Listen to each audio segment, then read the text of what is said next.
Bonsoir à toutes et à tous, bienvenue à notre 4e rendez-vous d'Annecy en direct. Comme vous le savez, chaque semaine, nous nous retrouvons dans une commune différente pour aborder un thème spécifique. La première semaine de déconfinement, nous étions à Sénaux pour aborder justement la levée du déconfinement. Le 25 mai, nous étions à Crangevrier pour aborder la jeunesse. La semaine dernière, à Annecy-le-Vieux, nous avons abordé la question de la santé. Et ce soir, nous nous trouvons à Mété avec des habitants et des acteurs du territoire pour aborder la relance économique d'ici, Annecy, le bassin annécien. Donc, comme vous le savez, cette émission est retransmise en direct de 19h à 20h, mais vous pouvez également la retrouver en rediffusion. Pour commencer les échanges de ce soir, nous vous proposons de visionner avec nous une courte enquête que nous avons réalisée auprès d'habitants de Mété, afin de recueillir leur vision sur la situation économique, sociale et les perspectives de relance qu'envisagent les habitants de Mété. C'est une enquête de Julia Kunsley. On y va. Ce qui m'a le plus marqué, la fermeture de tout, comme si la vie s'arrêtait. C'est important qu'il y ait des petits commerces, c'est important qu'il y ait des petits endroits où on peut se retrouver et qui en même temps font tourner l'économie. Il va falloir être patient pour que ça remonte. Les gens ont perdu le pouvoir d'achat et puis on n'a rien pu consommer. On a eu la chance de faire les marchés sur Annecy. On a tourné, on a pu maintenir une activité. Ce qui m'a le plus marqué, c'est le nombre de personnes qui ont été mis au chômage, qui ont eu des pertes de salaire, ce qui a eu un impact forcément sur leur vie au quotidien. En ayant une perte de salaire, même qui peut paraître minime, mais qui reste néanmoins importante au vu de la vie économique sur Annecy. Le ralentissement a été international, il n'a pas touché que la région annécienne ou que la France, et toutes ces industries qui produisent pour la fabrication d'autres choses, forcément pendant 3 mois les carnets de commandes sont tombés un petit peu dans le négatif, et forcément ça aura des répercussions dans le temps. On se rend compte rapidement qu'on dépend beaucoup de la Chine, et que sans la Chine, le monde ne peut pas avancer. Dépendre d'un seul pays, ça devient vite compliqué, et ce serait bien du coup que chaque pays ait sa propre économie à lui. Ça fait presque 10 ans qu'on parle de crise, et là, il y a un gros problème, tout le monde remet de l'argent, tout le monde partout, et c'est pas juste des millions. Si ça a été fait là maintenant, pourquoi ça n'a pas été fait avant? J'espère qu'ils ne vont pas remettre en cause tous nos acquis sociaux qu'on a depuis des années, c'est-à-dire ne serait-ce que les 35 heures déjà, en sachant qu'ils peuvent très bien prendre le prétexte de dire on est sorti d'une crise, on a dû se serrer la ceinture, donc il va falloir travailler plus, peut-être gagner moins, mais c'est pour redresser l'économie. Ce qui m'inquiète le plus, c'est pour les jeunes. Ils ont perdu un petit peu d'insouciance, ils vont faire 2 fois plus, ils ont déjà ça à supporter. En plus, l'angoisse de l'avenir. Ce qu'il faudrait éviter de faire, c'est un peu oublier ces commerces et ces restaurants juste parce que ça coûte un peu plus cher, et de se dire tant pis, c'est pas grave, je préfère payer 5 € McDo que 10 € dans un bon restaurant. C'est un peu de la solidarité. La priorité pour relancer l'économie à Annecy, c'est de communiquer sur le fait qu'on a besoin des commerces de proximité, donc que ce soit les bars, les restaurants, parce que si eux ferment, la ville sera moins attrayante, les touristes ne viendront un peu moins, et donc tout est lié en fait. Ce qui serait dommage de faire cet été, de partir à l'étranger, en attirant les gens par chez nous dans notre ville ou dans notre région, ça servira à relancer l'économie locale. Le tourisme c'est bien, mais à la moindre occasion climatique ou des confinements nécessaires, on voit que le tourisme est réduit à néant. Ça rend dépendant. Il faut dire on redéveloppe quelque chose qui va être une production importante pour le secteur, et je reviens à l'agriculture, au maraîchage. On parle de Renault en ce moment, c'est une catastrophe ces boîtes qui ferment, les gens sont investis dans leurs entreprises, il faudrait qu'elles perdurent. Le dynamisme de la région annécienne risque d'en prendre un petit coup. La Suisse, qui va être en récession tout comme la France, peut tout simplement virer les gens du jour au lendemain. Je pense que ça va arriver à assez grande échelle, et j'ai peur qu'on le ressente. Je ne pense pas que la région d'Annecy perdra son dynamisme, son attrait. Il y a d'autres régions, par contre, pour lesquelles ça sera beaucoup plus difficile. Il y a une petite vanne dans la région où on disait sur Annecy, c'est soit on travaille à l'hôpital, soit on travaille à SNR. Il y a Stobli aussi à Faverges, qui est une grande boîte, il y a Salomon, il y a toutes ces boîtes-là. Je pense que c'est important de les conserver pour donner de l'emploi aux citoyens. Ce qui me fait un peu peur, c'est les grosses entreprises. Est-ce qu'ils vont bien jouer le jeu pour payer plus d'impôts, pour aider les petites entreprises? Il faut s'entraider. Qu'est-ce qu'ils comptent faire pour que tout le monde se sente bien et en sécurité et ait envie du coup de faire repartir l'économie de la ville et du pays? On pourrait mettre en place des petites aides qui sont un peu plus simples et plus faciles d'accès à tout le monde. Un plan d'action général à ce type de pandémie ou de guerre ou n'importe quoi. Est-ce que par exemple la Chambre des métiers, la Chambre de commerce a une idée qui pourrait motiver tout le monde, que tout le monde pourrait mettre en œuvre pour essayer de redynamiser un petit peu l'activité? Qu'est-ce qu'il prévoit de faire en Haute-Savoie, entre autres? Je pense qu'il y a un gros savoir-faire. Faire travailler les gens du territoire. Pour l'économie, je pense que ça donnerait aussi le pouvoir d'achat, ça ferait travailler. Et donc, c'est un cercle, ça tourne. Les gens, ils se retrouvent dans la misère parce que cette économie ne peut plus avancer. Comment ils vont gérer tout ça? Parce que beaucoup de gens ne travaillent plus. Et comment ils vont pouvoir leur permettre de reprendre le travail et de reprendre une vie normale? Est-ce qu'ils vont essayer d'être plus proches des gens localement, de tous ces gens qui ont des petites entreprises, des petits commerces? Il y a beaucoup de choses qui partent d'en haut. Moi, je pense que parfois, il faudrait redescendre et partir d'en bas. Alors, vous venez de visionner avec nous le reportage réalisé par Julia Kunsley. Je vais tout de suite me tourner vers des habitants qui ont participé, et notamment notre plus jeune participante, Marwa. Vous avez 16 ans, vous êtes lycéenne, je crois. Oui. Alors, déjà, qu'est-ce que vous inspire cette enquête? Qu'est-ce qui vous a marqué dans les échanges? Ça m'a marqué qu'on avait souvent le même avis, on pensait un peu tous la même chose, et puis ça veut dire un peu que dans la même communauté, on est un peu tous unis, puisqu'on s'inquiète des mêmes sujets et des mêmes problèmes. D'accord, et là le sujet, notamment ce soir, c'est la relance économique, les emplois. Le territoire d'Annecy est très connu pour son dynamisme. Vous-même, vous avez un grand avenir, je l'espère pour vous. Et donc justement, est-ce que vous vous sentez confiante par rapport à votre avenir, par rapport aux emplois, compte tenu de ce qui se passe aujourd'hui? Je pense que je suis assez confiante. J'ai quand même des craintes, c'est sûr. Mais oui, je pense que ça devrait aller mieux bientôt. D'accord. On va tout de suite tourner vers Flavien, qui est avec nous ce soir. Vous êtes chef de projet, vous êtes déjà en activité. Oui, vous êtes déjà en activité. Donc, vous nous dites il faut penser local. Voilà. Pourquoi vous nous dites ça? Pourquoi c'est important? Quels enseignements vous tirez de cette période? Pour moi, cette période, elle va permettre, et on le voit bien dans le reportage, à penser déjà localement, et les habitants d'Annecy se recentrent sur ce qui est autour d'eux, et donc tout ce qui est les petits commerces est beaucoup ressorti on s'interroge beaucoup, j'ai trouvé beaucoup de personnes s'interroger sur finalement les petits entrepreneurs, les petits commerces, et pour voir leur avenir à eux qui est plus impactante, je pense, que les grosses structures, ce sera plus compliqué pour eux. Quelle différence il y a entre des grandes et des petites structures? Parce que les petites structures, elles sont en général plus laissées de côté de manière globale, et elles ont les reins moins solides au niveau de la trésorerie, je pense. Et donc je pense que c'est important de pouvoir les aider et les accompagner. Et ça, c'est les habitants d'Annecy finalement qui peuvent avoir un rôle à jouer en privilégiant ces réseaux avant tout pour pouvoir les aider dans cette période difficile. Donc c'est les habitants d'Annecy qui doivent les aider, d'accord, très bien. Est-ce que vous partagez cet avis? Vous aussi, vous nous parliez des petites et des grandes entreprises, justement. Qu'est-ce que vous ressentez? Oui, parce que les petites entreprises, elles ont beaucoup plus de problèmes. Donc, comme disait monsieur précédemment, leur trésorerie, ils n'ont plus rien. Donc, pour remonter, il faut qu'ils soient aidés. Aidés par qui? Voilà. Peut-être les plus grosses entreprises. Oui, là je vois qu'il y a un petit échange, parce que monsieur dit c'est aux habitants, enfin on ne va pas opposer habitants et grandes entreprises, mais vous dites c'est aux grandes entreprises aussi. Mais pourquoi? Est-ce qu'ils vont jouer le jeu? Est-ce qu'ils vont être un peu solidaires, tendre la main, justement pour les sortir un peu de l'eau? Puis après, une fois que ça peut redémarrer. Qu'est-ce que ça apporte justement que petites, grandes entreprises, mais aussi habitants, tous se mobilisent pour relancer, pour veiller à ce que des petites et grandes entreprises perdurent ici à Annecy?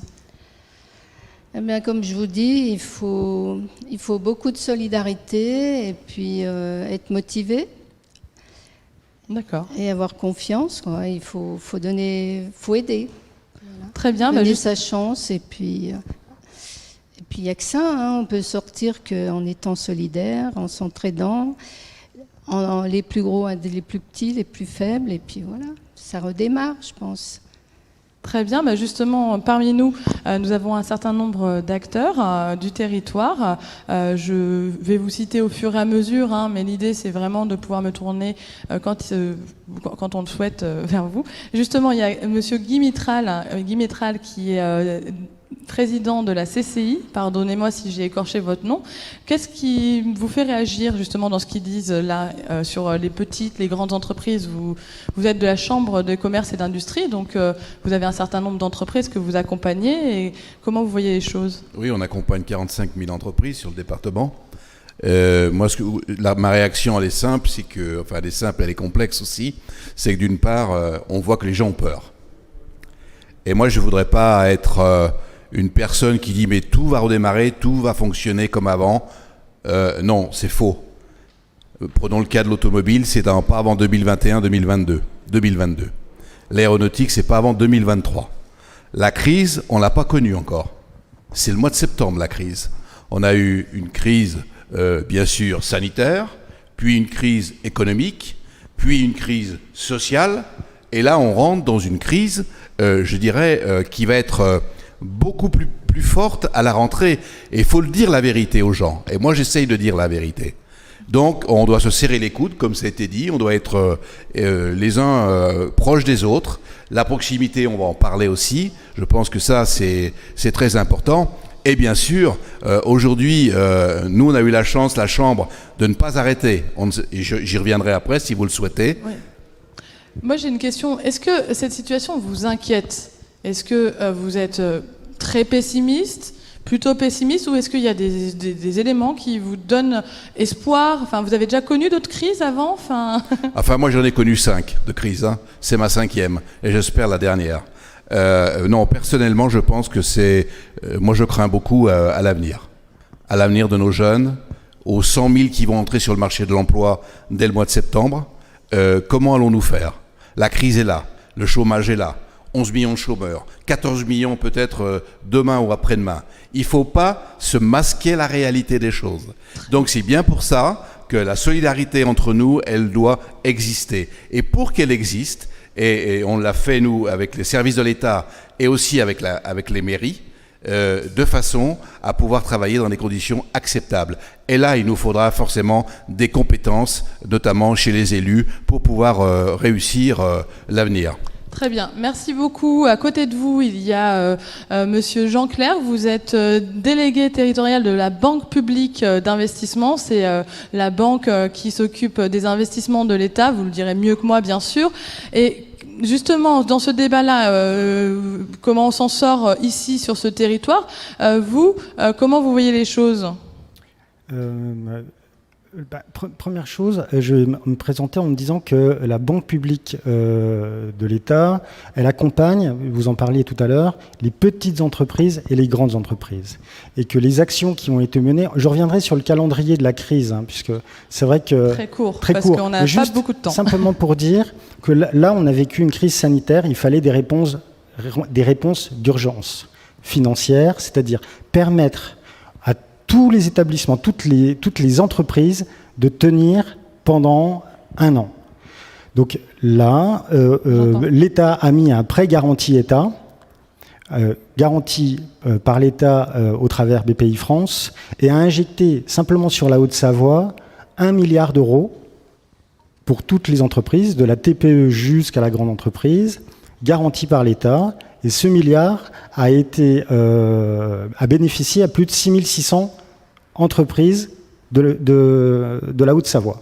Donc là, on a juste cette partie, la partie urgence. Et là, maintenant, c'est les plans de relance qui sont importants et qui vont se mettre en place. Il est certain que la situation est nouvelle. C'est une crise qui est nouvelle, qu'on ne connaissait pas. Et on va voir comment ces plans de relance pourront être productifs pour notre département. Alors, vous l'avez dit, il y a un certain nombre d'actions, d'euros, de milliards, vous parlez de milliards d'euros qui sont qui sont présents. Mais ma question, elle porte sur cet investissement. Est-ce que cet investissement, il est tourné uniquement vers les entreprises ou est-ce que ça va participer aussi à l'emploi? Parce qu'on entend partout en France, et Madame aussi en parlait, que les emplois, qu'il y a une inquiétude concernant les emplois. Alors, je vous rassure, les fonds qui ont été levés, ils ne sont pas là pour que les actionnaires prennent des dividendes. Là, aujourd'hui, les fonds qui ont été levés, avec les mesures de chômage partiel et les mesures de charges également qui ont été lissées, permettent de maintenir des salariés dans les entreprises. C'est ça l'important aujourd'hui. D'accord. Justement, maintenant, je vais me tourner vers les habitants, puisque c'est vrai que je vais un peu parler au nom de vous, mais est-ce que vous êtes inquiet justement par rapport à l'économie? Oui. Alors, Béatrice. Oui. Moi, en tant qu'ancien artisan commerçant, je me fais énormément de soucis pour les petits commerces, plus encore. Mais oui, ça me fait peur. J'ai peur que ça recommence, j'ai peur que tous ces gens qui se retrouvent comme ça du jour au lendemain en ayant laissé leur entreprise fermer la porte et pouvoir ni la revendre, ni la louer, ni rien. Oui, moi ça me fait peur. Très bien, Jocelyne. Oui, moi aussi, mais j'ai quand même un petit optimiste. Bon, pas dans le temps, mais comme disait monsieur, la grosse crise va arriver à la rentrée. Elle va durer peut-être 1 an, 2 ans. On aura un grand boom, mais je pense qu'il faut quand même garder le moral, que ce soit pour les jeunes, surtout. Il faut qu'ils aient confiance en leur avenir.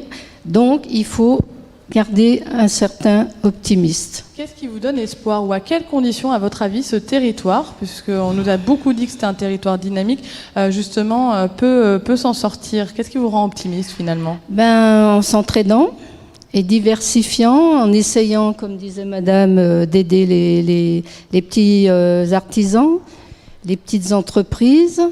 Et ça ne va pas se faire comme ça, du jour au lendemain, un coup de baguette magique. Mais je pense qu'il y a beaucoup d'entraide. Je pense qu'on peut s'en sortir. D'accord. Je pense. Et vous, Marois? Je suis assez d'accord avec Madame. Je pense que ça va prendre du temps pour se relever parce qu'on n'a jamais vécu ça. C'est inédit, on ne sait pas comment gérer, on n'a pas pu le prévoir. Donc oui, ça va prendre du temps, mais au bout d'un moment, on va pouvoir se relever de cette crise et on va pouvoir avancer. Et d'après vous, à quelles conditions? Ça dépend de qui? Est-ce que ça dépend des entreprises, des habitants, du gouvernement? Ça dépend de... Je pense que chacun doit jouer son rôle. On ne peut pas dire s'il y a rien de s'est arrangé, c'est de la faute d'un tel ou de l'autre. Chacun doit apporter un petit peu d'aide et contribuer pour permettre d'arranger la situation. Merci Marois. Patrick Lucotte, vous êtes directeur général du MEDEF et de la métallurgie.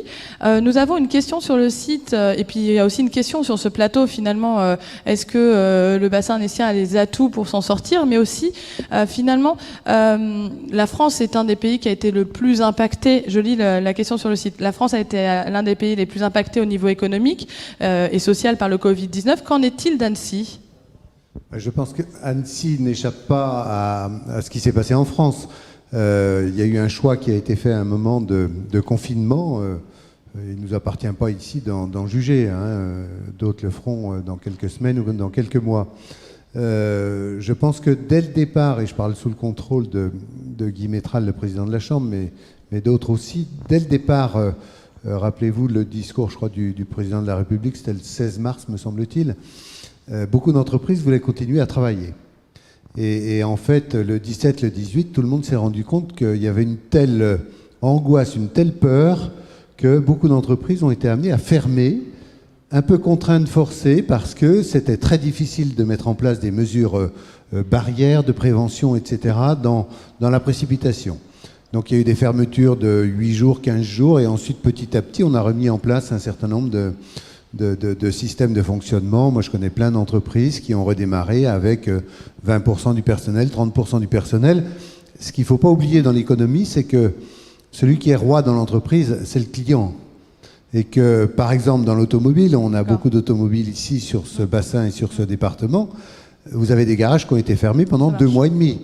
Il y avait juste l'entretien qui se faisait, mais il n'y a pas une voiture qui a été vendue pendant 2 mois. Ça veut dire que pendant ce temps-là, on n'en fabrique pas.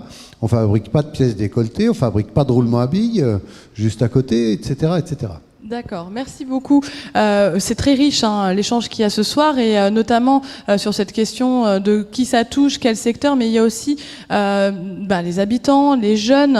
Vous l'avez dit, il y a une préoccupation par rapport à les jeunes. On nous dit que les jeunes c'est l'avenir et justement nous avons par Skype, donc on va se connecter très bientôt, le directeur du pôle formation des entreprises de Haute-Savoie qui regroupe près de 3 centres de formation et forme plus de 1000 internats et 1500 salariés. On le voit à l'écran pour que il nous donne une réaction parce que au fond est-ce qu'on a donc Christophe Courriot avec nous? Oui, bonsoir. Bonsoir. Ce soir nous sommes le printemps, d'habitude c'est la période où les jeunes déposent leur CV pour aller pour être recrutés. Vous comment ça se passe pour vous? Le premier tour de table montre, et aussi bien de la part des habitants que les représentants économiques, que effectivement, du côté des entreprises, c'est un peu compliqué de prévoir la rentrée. Il y a de l'incertitude, et puis en même temps, il y aura des besoins de reprise de l'économie. Donc, on voit que les entreprises n'ont pas des anticipations positives sur la capacité à prendre des particuliers, des jeunes en apprentissage à la rentrée. Alors, il y a des secteurs qui sont très touchés.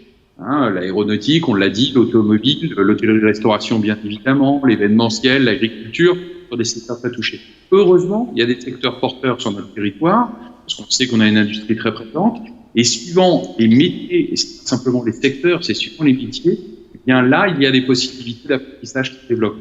Quand on parle de robotique, d'automatisme, d'informatique aussi, il y a des demandes fortes, et on le voit sur le bâtiment également, où globalement, il y a une demande forte d'apprentissage. Donc en fait, c'est pas tant les entreprises et les secteurs, c'est les métiers. Sur notre territoire aussi, il y avait des tensions sur certains métiers, eh bien, elles existent toujours, même quand les entreprises reprennent. Monsieur Courriot, est-ce qu'il n'y a pas un risque si aujourd'hui on ne prend pas les apprentis que dans 2 ou 3 ans, les entreprises peinent justement à relancer leur activité faute de salariés? Oui, on sait aussi que sur notre territoire, les compétences sont des compétences et des expertises sont très demandées. On sait que globalement, on a eu des pénuries et on a connu il y a encore 2 ans des entreprises qui ne prenaient pas des carnets de commandes parce qu'elles n'avaient pas les compétences pour produire. Donc c'est ça aussi qu'il va falloir anticiper et permettre effectivement que dans 2-3 ans, les compétences soient disponibles, soient présentes sur le marché du travail. Je vous propose qu'on se tourne vers le plateau. Oui, je vous garde à l'antenne, vous restez bien avec nous, mais comme c'est un débat passionnant, j'aimerais aussi me tourner vers les acteurs présents. Par exemple, je vais prendre, vous êtes juste en face de moi, Jean-Claude Pichon, vous êtes directeur de la Sopra site d'Annecy, enfin vous êtes sur le site d'Annecy, vous avez plus de 500 salariés, il me semble, c'est ça, sur le site d'Annecy. Sur cette question de l'alternance et de la reprise, quelle réaction vous avez? Est-ce que vous comptez par exemple, excusez-moi, de prendre un alternant à la rentrée prochaine? Est-ce que c'est une habitude que vous avez de prendre des alternants et comment vous voyez les choses? Tout à fait, bonjour. Alors, on a cette chance d'être un grand groupe, donc par rapport à tout ce que j'ai entendu jusque-là, on tire quand même notre épingle du jeu. C'est-à-dire qu'économiquement, on a pu mettre tout le monde en télétravail, on a pu garder les valeurs du groupe, faire en sorte qu'on maintienne l'emploi, on maintienne l'activité. Et en ce qui concerne les alternants, oui, on est évidemment un très gros consommateur de stagiaires, d'alternants, et on continue à en prendre. On a des alternants qui vont arriver, qui sont déjà là en stage, d'autres qui vont arriver en septembre. Donc là-dessus, oui, on continue notre activité de recrutement. On a baissé les recrutements classiques, mais par contre, les alternants, c'est nécessaire pour maintenir l'activité. Merci. Patrick Lecotte, justement, vous êtes également directeur de la métallurgie. Concernant les apprentis en métallurgie, puisqu'on dit que le monde de l'automobile, de la robotique est un peu mis à mal, comment ça se passe? Alors écoutez, je croise les doigts pour la rentrée, mais on a un CFAI dans la vallée de l'Arve, à côté de Cluse-Atier, où on a en gros 300 apprentis, bac pro et BTS. Et jusqu'à présent, on a des entreprises qui nous suivent globalement. On devrait faire une rentrée à peu près identique. Ce qui est bien parce qu'en termes d'alternance, ce qui est terrible, c'est de faire une année zéro, quoi, parce que la vie, elle continue et que, à un moment, j'espère le plus tôt possible, on aura besoin de compétences. Si on se remet juste 4 ou 5 mois en arrière, en début d'année, on avait un vrai problème de compétences, de recrutement dans les entreprises. En l'espace de quelques mois, je veux dire, on a changé complètement de problématique. Donc pour l'instant, ça se passe pas trop mal. La difficulté, c'est sur des formations relativement longues, parce qu'on a parfois des formations de 3 ans. Et aujourd'hui, pour une entreprise, prendre une décision de prendre un alternant sur 3 ans, c'est quand même un peu compliqué. Donc c'est plus facile quand c'est des formations d'1 an ou de 2 ans, mais 3 ans, c'est un peu compliqué. Par exemple, l'école d'ingénieur, c'est 3 ans. D'accord, merci. Je vais tout de suite revenir avec Christophe Courriou. Est-ce que vous êtes bien avec nous ? Oui, tout à fait, je suis Alors, toujours là. est-ce que ces échanges vous rassurent ? Est-ce que vous êtes rassuré par ce que nous disent ces chefs d'entreprise concernant l'alternance ? Alors, premièrement, oui, c'est effectivement, il y a des créneaux qui vont se développer et heureusement des entreprises qui vont bien sûr anticiper le besoin de compétences. Mais moi, ce qui me rassurait aussi, c'était les propos des habitants autour de vous qui étaient tournés plutôt vers la jeunesse en disant avec certaines qui évoquaient effectivement un certain optimisme pour appuyer cette jeunesse. Notre sujet va être là aussi, c'est-à-dire qu'on ne peut pas se permettre vis-à-vis des familles de dire l'alternance n'existe plus, l'apprentissage n'existe plus, alors que c'est une voie importante de formation pour des jeunes qui préfèrent apprendre par le faire, comme on dit, apprendre réellement en faisant des choses, plutôt que d'apprendre entre guillemets sur les bancs de l'école. Donc il faut vraiment qu'on continue, et c'est important aussi bien pour les entreprises que pour notre territoire en général, il faut absolument continuer de laisser un espace pour ces jeunes dans les entreprises grâce à l'apprentissage. Donc c'est important qu'on y arrive collectivement, on ne sera pas tout seul à le faire. Merci beaucoup d'avoir été présent parmi nous. Très bonne soirée. J'espère que vous allez continuer à nous regarder. N'hésitez pas à revenir si vous le souhaitez. Je vais tout de suite me tourner vers Bruno Guittard. Vous êtes directeur de l'entreprise Oclo, qui est une petite entreprise de fabrication de vélos. On va très très rapidement voir un sujet là-dessus. Mais justement, on parle de relance, de reprise. Vous, il me semble que vous avez dernièrement connu un pic. Et donc, comment ça va ? Finalement, comment ça va ? Nous, effectivement, le monde du vélo subit vraiment un boom, une croissance d'activité très importante. Le confinement, ça a été un arrêt total de l'activité pour l'ensemble des activités économiques, industrielles.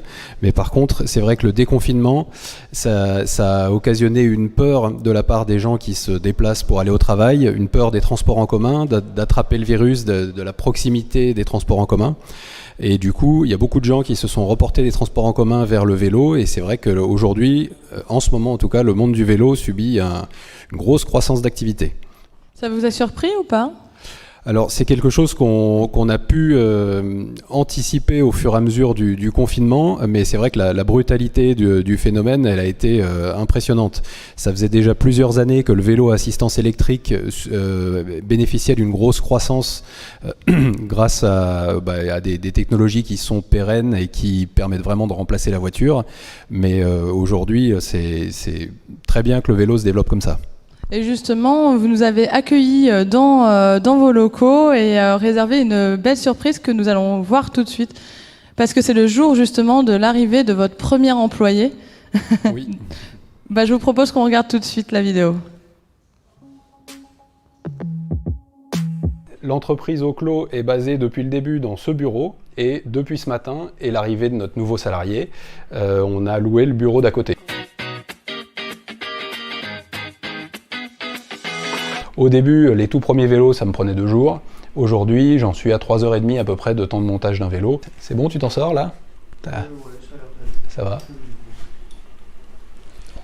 Je viens de checker un petit coup. Aujourd'hui, c'est un peu le baptême du feu pour Morgane, qui monte son vélo pour la première fois. Avant que vous arriviez, c'est moi qui ai posé les stickers. C'est les vélos que j'assemble depuis 2 ans. J'ai un peu du mal à lâcher le guidon. C'est un vélo grande taille, c'est de haut bancourt. Voilà. Donc après, c'est bon.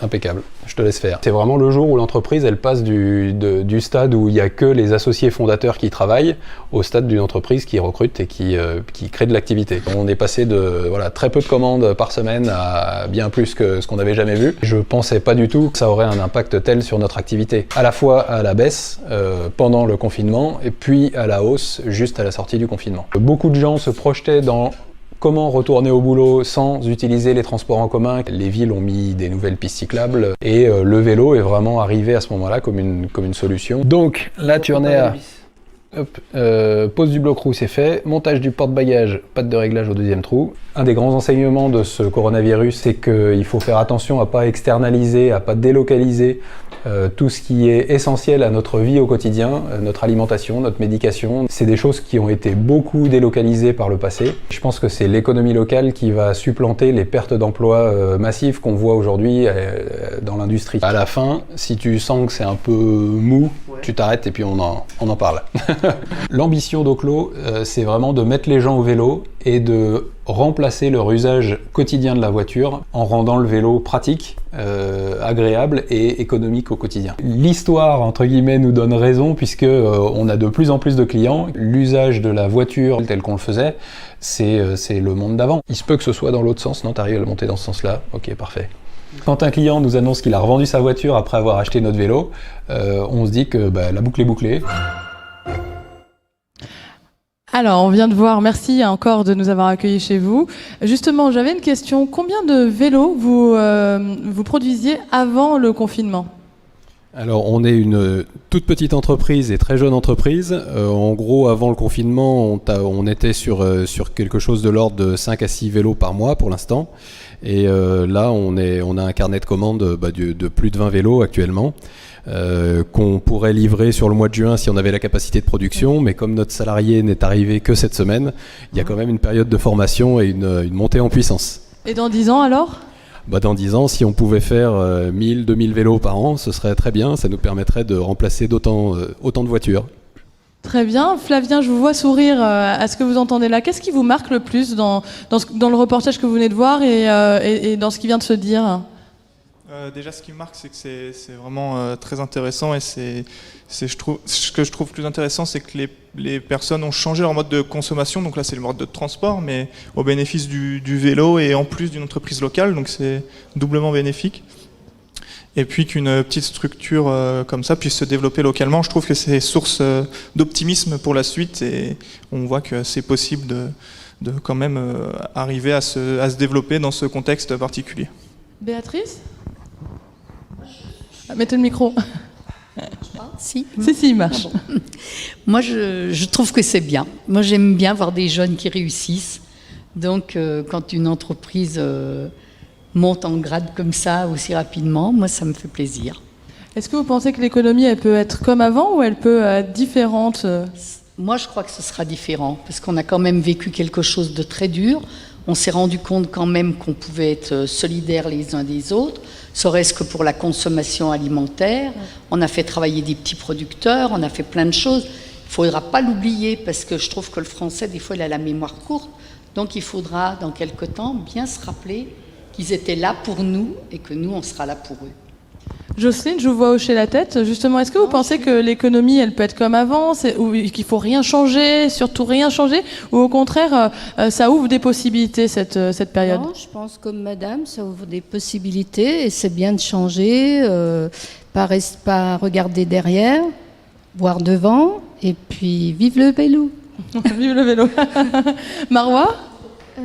Je suis assez d'accord. Je pense que l'économie, elle peut pas revenir à ce qu'elle était avant, parce que si on revenait à ce qu'on était avant la crise, ce serait oublier ce qui s'est passé et ce serait faire un retour en arrière, donc ça n'a aucun sens. Et qu'est-ce qu'il faudrait changer au fond ? Ça serait quoi ?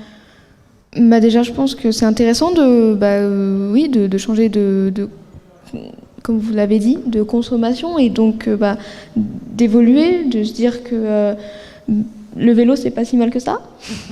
Donc, est-ce que vous pensez que vous allez travailler comme avant, vous ? Je pense pas, non. Je pense que d'ici... Quand vous travaillez pas tout de suite, mais quelle opinion vous faisiez avant et comment vous voyez les choses plus tard? Je pense que le travail, pas il risque, mais ça sera sûrement plus, peut-être plus ouvert.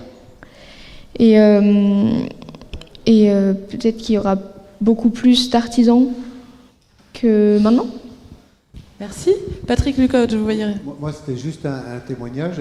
Bon, j'ai pas acheté de vélo chez vous parce que je vous connaissais pas encore, mais on est sur Annecy ici et moi j'ai loué un vélo pour 1 an avec la ville d'Annecy. Ça coûte 1 euro par jour. Hein, je fais une page de pub. Hein, je sais pas s'ils vont me donner la 2e année gratuite après pour ça. Et je l'ai utilisé pendant le confinement pour aller travailler en ville. Alors, je suis pas tout à fait d'accord avec vous. Ça remplacera pas la voiture. Parce que quand il faut que j'aille travailler à Cluses, c'est un peu compliqué. Il faut passer le col des Vires et en vélo, ça me prendrait peut-être un peu trop de temps dans la journée. Merci. Oui ? Oui, alors c'est vrai qu'aujourd'hui, il y a quand même 60 à 80% des trajets quotidiens qui font moins de 5 km. Donc tous ces trajets-là, ils pourraient être remplacés par le vélo. Pas l'intégralité des trajets, mais tout cela. Est-ce que l'économie est compatible avec le développement durable? Est-ce qu'on peut aller vers des nouveaux terrains? C'est un peu ça finalement. Vous parlez de changement d'habitude, Flavien. Vous dites qu'on ne peut plus revenir comme avant. Donc au fond, ça serait quoi ce changement? Jean-Claire, ouais. Monsieur Jean-Claire. Je pense que c'est important l'expérience que là on a vécu dans cette crise, c'est que on parle de monde d'avant et de monde d'après. Le monde d'avant, on était sur beaucoup de carboné. Et aujourd'hui, on se rend compte que les industries qui sont importantes, l'agriculture en France est importante, l'aéronautique, l'automobile. Par contre, repenser l'automobile, repenser l'agriculture, l'automobile avec les moteurs hybrides. Certes, aujourd'hui, nous avons une vallée dans le décolletage qui est très fortement impactée parce qu'on a beaucoup de producteurs qui sont encore dans le thermique. Mais justement, cette crise doit nous permettre de se poser les bonnes questions et de se dire si nous voulons maintenir notre position de leader dans des secteurs très importants, intégrer la partie environnementale dans nos productions et réindustrialiser, parce qu'on s'est rendu compte que les fournisseurs qui étaient loin, aujourd'hui c'était compliqué d'obtenir des pièces parfois pour pouvoir produire. Alors Annecy, c'est une ville industrielle qui a une longue histoire. Est-ce qu'elle peut réinventer, justement, est-ce que cette histoire industrielle peut se réinventer au regard du développement durable, des nouvelles attentes des consommateurs? Je vais vous voir rebondir. Je tiens à vous signaler aussi que sur mon portable, je vois plusieurs interventions d'internautes qu'on prendra d'ici quelques minutes. Donc patientez, je les ai bien là. On revient tout de suite. Non, simplement, je voulais dire que nous également, on est à fond sur le développement durable. Pour les collaborateurs qui viennent au travail en vélo, on les indemnise avec des indemnités kilométriques vélo. Donc on cherche à développer énormément ces modes de trajet alternatifs. Et également, pour nous, on estime que le télétravail, c'est également un moyen de faire réduire l'empreinte carbone d'une société. Nous, on pratique le télétravail depuis un certain nombre d'années et du coup, un collaborateur qui reste chez lui, c'est un collaborateur qui ne prend pas sa voiture et donc qui réduit ses émissions de carbone. Et là-dessus, on est très précurseur et on continue à avancer dans ce domaine. Marois, est-ce que vous seriez tenté par le télétravail plus tard? Non. Pourquoi? Parce qu'en fait, je trouve que le télétravail, ça isole pas mal. Et beaucoup des relations qu'on a, c'est les collègues, c'est au boulot. Donc je me dis que si je travaillais toute seule chez moi, je me sentirais vite seule et puis j'aurais vite envie de discuter avec quelqu'un, d'échanger. Tiens, t'as vu ce qui s'est passé là? Voilà, je pense que c'est important. Flavien?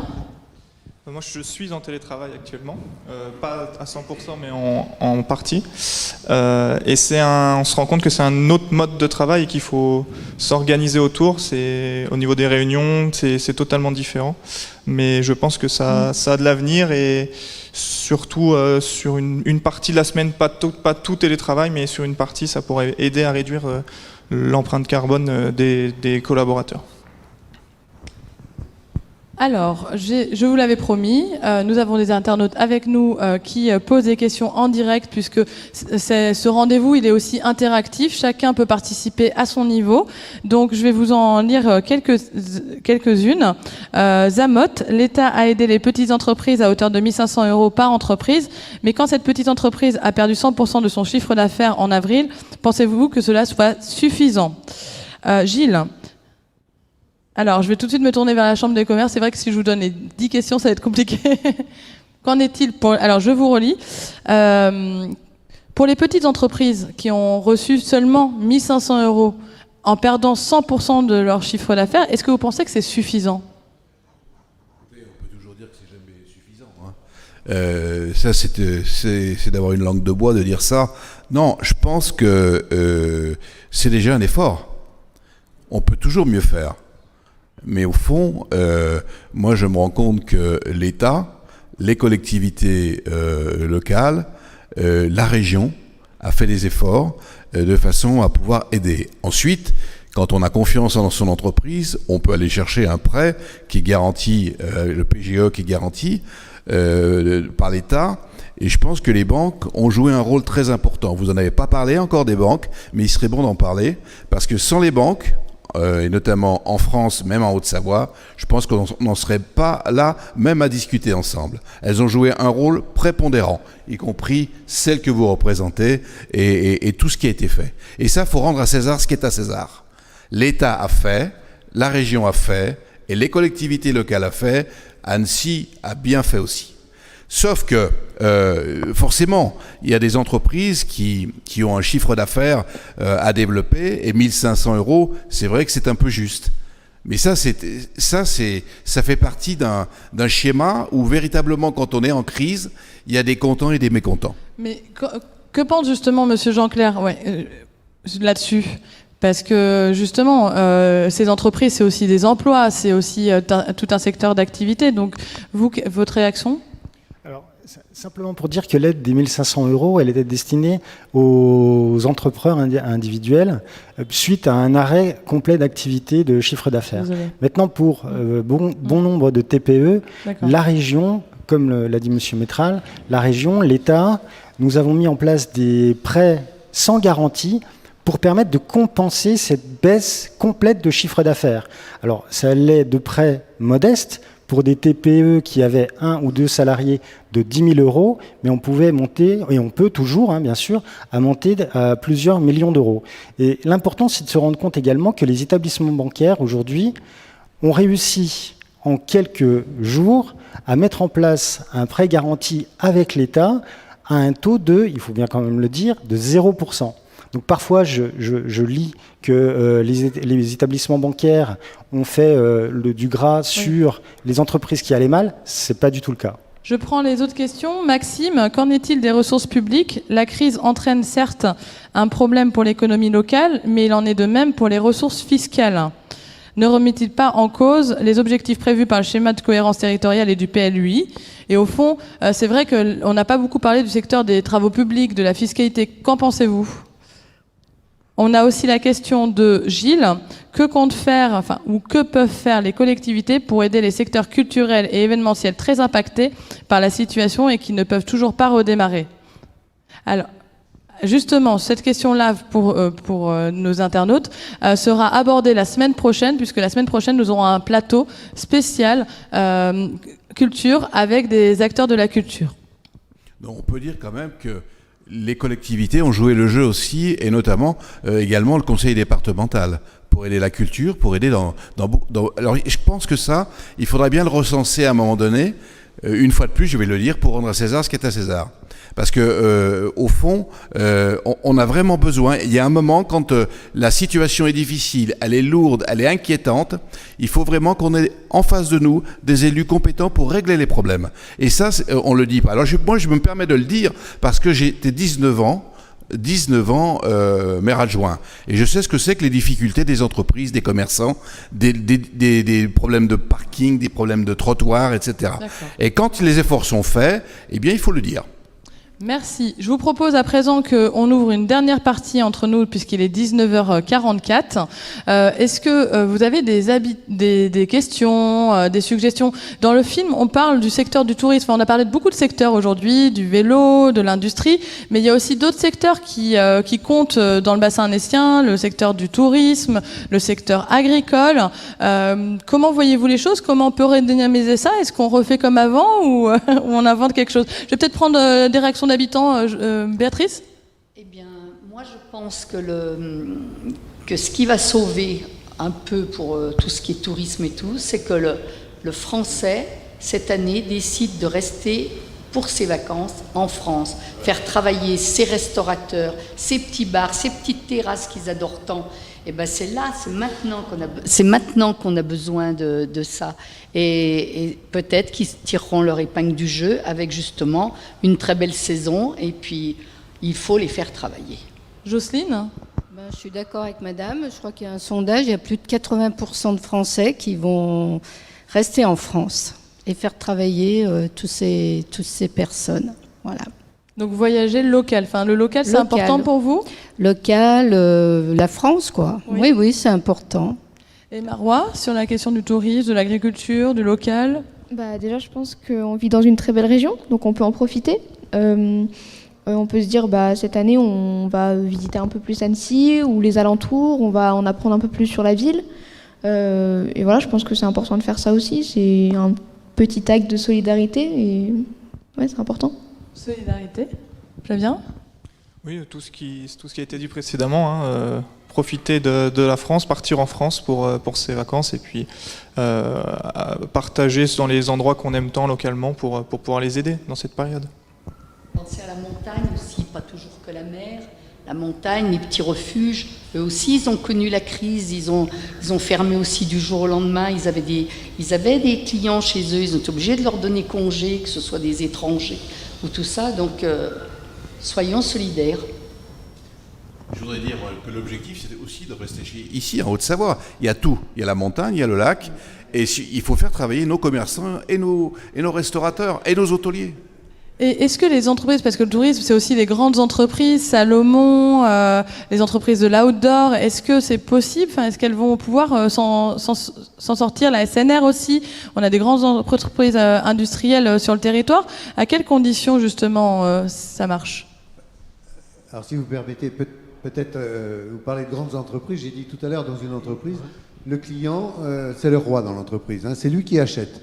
Et SNR, il travaille beaucoup sur l'automobile. Aujourd'hui, l'automobile ne va pas bien. Donc, il ne faut pas se raconter d'histoire. Le président de la CCI en a parlé tout à l'heure. L'aéronautique va passer 2 années difficiles. Et comme on parlait de tourisme, c'est sûr que notre territoire a beaucoup d'atouts pour attirer des gens ici. Et puis, il faut peut-être se réfléchir. On parle souvent du monde d'après. Est-ce que c'était bien raisonnable de payer 50 € un aller-retour pour aller passer un week-end à Barcelone ou à Prague, avec l'empreinte carbone qu'il pouvait y avoir? Je veux dire, aujourd'hui, il faut peut-être se dire que ça, c'était peut-être quand même un peu superflu et revenir à des vraies valeurs. On a un pays qui est magnifique, la France. À 1 heure ou 2 heures ou 3 heures de voiture, on peut voir des choses extraordinaires. Il faut peut-être profiter un peu de ce pays qui est magnifique. Annecy a aussi un rang international. Elle rayonne dans le monde. On n'a pas arrêté de nous le dire. Est-ce que vous pensez que, justement, elle pourra garder cette place avec ses atouts et que vous venez de développer? Christophe Léger? L'agriculture a des atouts. En produisant des produits de qualité, sous signe de qualité, les fromages savoyards, tout le monde connaît, on a des atouts évidents. Dans cette crise, l'agriculture était sur le front dès le premier jour. Pas de Covid pour les vaches, les chèvres, les vignes et autres vergers. Voilà. On a fait le taf. Je crois que c'est important de dire aussi qu'on est dans un pays où les gens n'ont pas manqué d'alimentation. Et pas de manquer non plus, grâce aux aides de l'État, aux soutiens différents, il n'y a pas eu de crise alimentaire. Et il faut s'en rappeler aussi. Voilà. Donc nous, on était sur le pont tous les jours. On a eu des difficultés, paradoxalement. Par exemple, le producteur fermier à la Clusaz, le 13 mars au soir, il avait 100% de perte de marché. Le tourisme avait foutu le camp et c'était bâché l'affaire, ok. Mais grosso modo, on a tous pris 2,5 kg pendant le confinement. Les gens ont continué à manger et la grande distribution a été achalandée. On a le consommer local qui est important. Moi, ce que je crois, c'est aux choses très concrètes. Le Grand Annecy a voté 120 000 euros de solidarité pour à la fois aider la filière laitière avec des fromages qui étaient affinés, à destination des banques alimentaires pour les plus démunis. Ça, c'est un point. Le consommer local, c'est aussi qu'on ait cette culture dans nos écoles, dans nos lycées, dans nos collèges, dans nos EHPAD, de payer un tout petit peu plus le prix du repas, mais que, en définitive, on ait des produits localement, avec des exigences environnementales, avec de l'économie locale. Ça, c'est pas délocalisable, l'agriculture. Le reblochon, c'est pas délocalisable. Alors, on va pas faire des patates au sommet du Semnose, mais c'est sûr que l'agriculture doit répondre aux défis environnementaux, mais il faut aussi changer les comportements, et le consommer local, il faut le rendre opérationnel, être croyant et pratiquant. Mais justement, parce que le consommer local était déjà présent dans notre première émission, il est encore présent ce soir. Est-ce que vous pensez qu'à terme, justement, ce modèle-là peut perdurer, ou c'est juste une question de mode? C'est parce que là, on n'avait pas le choix, on devait consommer à côté. Je sais qu'il y a beaucoup de gens qui sont allés à la ferme directement. Est-ce que c'est un effet de mode, ou est-ce que vous pensez que ça peut être un modèle qui peut durer? Il y a eu l'effet de mode, et après, c'est à nous de construire une économie innovante pour que ça dure. Voilà. Je pense qu'il n'y a pas de mauvais ou de bon modèle, mais que c'est la superposition de plusieurs modèles. En gros, on ne peut pas faire que le reblochon mange que sur le bassin annécien. Il faudrait mettre tout le monde sous perf. Ça ne ferait pas. Et il y aurait quelques problèmes de santé au bout. Donc, il faut qu'effectivement les touristes qui découvrent notre belle région et notre reblochon, nos tartiflettes, etc., la raclette, etc., puissent en recommander chez eux et en consommer chez eux. On reste dans une économie ouverte, il faut regarder les choses en face, mais par contre, on a ces atouts-là aussi, et à développer les magasins de producteurs fermiers, à développer les marchés, ça s'était arrêté net, mais ça revient. Alors, avec des producteurs qui sont organisés, à développer aussi sur la viande les abattoirs locaux, Chambéry, Megève, etc. Le proposer, je le redis encore une fois, là il y a un vrai défi, un vrai dossier à travailler sur les écoles, les lycées, les collèges. C'est aussi la culture d'une alimentation de proximité et une alimentation saine. Après, nous les agriculteurs, on doit faire le taf pour que ce soit des bons produits et puis qu'on développe le maraîchage. Comme vient de le dire Christophe Léger, il y a eu pas mal de changements de pratiques, de façons de faire. Est-ce que les entreprises aussi envisagent justement de changer et quels sont les changements que vous envisagez? On va commencer par Jean-Paul... pardon, pas Jean-Paul. Monsieur de la Sopra. Jean-Claude Pichon. Les changements qu'on prévoit, pour l'instant, on n'en voit pas immédiatement. Comme je l'ai dit tout à l'heure, on a fait beaucoup de télétravail pendant cette crise. On a basculé 40 000 personnes dans le groupe en télétravail, quasiment du jour au lendemain, donc je crois que c'était un exploit. Ce télétravail, on le faisait avant. J'entendais la jeune fille tout à l'heure qui disait « Oula, moi je vais surtout pas travailler en télétravail ». On le faisait, mais de façon très occasionnelle. La question qu'on peut se poser aujourd'hui, c'est qu'est-ce que va être demain par rapport au télétravail? Est-ce qu'on va le généraliser de façon plus importante ou pas? Aujourd'hui, je n'ai pas la réponse. Je pense que c'est des questions qui vont arriver dans les semaines à venir, dans les mois à venir, et on va forcément devoir prendre en compte les envies, les besoins et les contraintes de tout le monde. Je vous propose qu'on prenne une intervention. Voilà, enfin, chacun réagit. Guy Métral. Moi, je pense que tout ce qui a été dit est intéressant. Par contre, je crois que oui, il faut acheter annécien et puis éviter d'acheter chinois.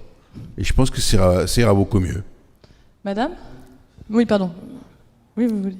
Non, moi, sur le télétravail, juste pour dire, c'est une belle idée, sauf que ce qu'on a vécu, c'est du télétravail subi, non préparé, à 100%, et ça, c'est épouvantable, parce que moi, j'ai vu beaucoup de souffrance chez un certain nombre de salariés qui se sont retrouvés chez eux, et puis il n'y avait pas le lien social, comme vous le dites.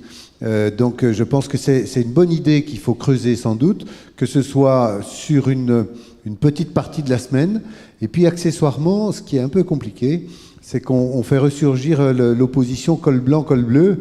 C'est-à-dire qu'il y a il y a des postes dans l'entreprise, vous êtes dans des choses de conseil, etc. Mais il y a des postes dans l'entreprise, quand vous avez un ouvrier qui est devant une machine, en télétravail, c'est un peu compliqué, quoi. Enfin, il y a un décolleteur en face de moi, il peut peut-être en rajouter, parce que c'est pas aussi simple que ça.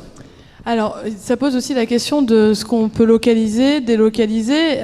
Vous, dans le sujet, vous disiez il faut aller davantage vers la relocalisation. Enfin, il y a des choses qui ne se délocalisent pas, comme l'agriculture, mais peut-être aussi l'industrie. Enfin, vous, qu'est-ce que vous en pensez, justement ? Oui, aujourd'hui, c'est vrai que la relocalisation, elle se fait par rapport à une éthique écologique et l'envie de redonner du travail à notre pays. Mais c'est vrai que pour un peu rééquilibrer la balance commerciale et être plus autonome par rapport à tous les pays d'Asie, il est vraiment très important de relocaliser beaucoup d'industries aussi chez nous. Même si l'industrie, on la consomme pas, elle n'est pas nécessaire à notre vie au quotidien, c'est quand même un acteur économique majeur. Est-ce que vous avez besoin d'aide pour vous développer aujourd'hui ? Est-ce qu'on a besoin d'aide pour se développer ? Oui, on a toujours besoin de financement pour se développer. C'est des financements, des accompagnements, voilà, beaucoup de choses. Sur le bassin, on est quand même très bien accompagné. Donc voilà, un grand merci à tous les acteurs du bassin. Je vous laisse réagir, peut-être, Monsieur Jean-Clair, sur cette relocalisation. Enfin, je vais juste... La relocalisation, oui. Après, on a une problématique de coût du travail en France par rapport à d'autres pays. Donc, il faut revoir la valeur ajoutée aujourd'hui de cette relocalisation. Donc, il faut pouvoir intégrer de l'innovation, alors quelle que soit cette forme d'innovation, ça peut être de l'innovation liée à la mobilité, ça peut être de l'innovation verte. Ça veut dire quoi ? Ça veut dire qu'on ne peut pas tout relocaliser ? Non, c'est un peu... Aujourd'hui, sur du court terme, non, c'est impossible. Mais sur du moyen terme, en repensant en fait justement nos modes de consommation, nos modes de mobilité et nos modes de production, on va, oui, certes, pouvoir relocaliser une partie. Mais je pense que M. Métral, aujourd'hui, qui est industriel, sait combien c'est difficile d'avoir une industrie en France dans le décolletage, par exemple. Alors vous l'avez dit, l'industrie, c'est aussi beaucoup d'emplois. Il nous reste 4 minutes avant la fin de cette émission. Est-ce que vous êtes optimiste sur justement l'emploi ? Est-ce que ça va reprendre ? Est-ce que ça va se ralentir ? Comment vous voyez les choses ? Bon, il faut être optimiste dans la vie, sinon on n'existe pas. C'est une chose, mais comme le disait Patrick Lucotte, il faut que le client, que le consommateur accepte de payer un peu plus cher. On peut tout relocaliser. Mais après, il faut que le consommateur puisse payer. Sauf que, pour payer, forcément, il faut avoir un pouvoir d'achat qui lui permette de pouvoir payer. Mais la vérité, c'est ça. Relocaliser, oui, mais moi je suis à 100% d'accord, mais il faut que les clients puissent payer. Et on a besoin des clients. Le client est roi aujourd'hui. C'est le client qui fait votre salaire. C'est personne d'autre. Je vous propose qu'on continue ce tour de table qui sera notre dernier, même si c'était très agréable. Justement sur cette question, est-ce que vous êtes optimiste ou pas concernant les emplois, la reprise aussi de ce territoire ? Qu'est-ce qui vous donnerait des raisons d'être optimiste ? Il faut quand même être optimiste, autrement on ne s'en sortira pas. Oui, il faut penser aux jeunes, il faut penser un peu à tout le monde, faisons un effort et puis ça ira bien. Espérons que cet automne, on soit bien sorti de cette crise. Qu'est-ce qui vous donne justement de l'optimisme, vous ? Comme disait le président Macron, c'est une guerre, donc il faut sortir de cette guerre et puis on va y arriver. Leroy ? Je me dis que l'été va passer, les gens vont recommencer à aller dans les restaurants, à sortir, à consommer, et c'est ce qui va aider les gens à se relever. Moi, deux choses. Je pense qu'il faut être optimiste par volonté, parce qu'autrement, il faut rester chez soi. Et puis la deuxième chose que je voudrais dire, c'est qu'on avait régulièrement des débats sur la croissance, quel type de croissance. En 2020, ce sera moins 10%. Il faut se rendre compte qu'on est quand même dans une crise majeure. Je ne veux pas plomber l'atmosphère, mais ça va être très dur à la rentrée. Et donc, il faut garder l'optimisme de la volonté parce qu'il faut se relever après un accident comme celui-là. À quelles conditions, justement, ce territoire d'Annecy, qui a pas mal d'atouts, on l'a dit ce soir, on l'a évoqué, justement, peut dépasser ça ? En une phrase, je suis désolée. Parce En qu'on une arrive à la phrase. fin. Parce que les Hauts-Savoyards sont des gens qui, quand ils sont dans la pente, ils continuent de monter, ils descendent pas. Très bien. Flavien. Moi, je reste optimiste par rapport à tout ça.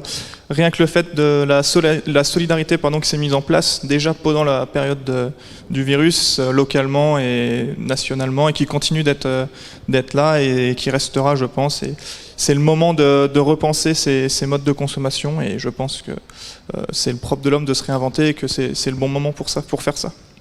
Merci, ça sera le mot de la fin puisqu'on m'indique que justement on doit rendre l'antenne, mais rassurez-vous, nous allons nous retrouver la semaine prochaine pour un nouveau thème tout aussi passionnant qui est justement la culture, la reprise des activités culturelles. On ira au conservatoire la semaine prochaine pour voir l'ouverture. Je vous donne un petit scoop avant de le découvrir la semaine prochaine. Donc ça sera à 19h, c'est le jeudi, de 19h à 20h sur Annecy Direct. Merci encore et bonne soirée.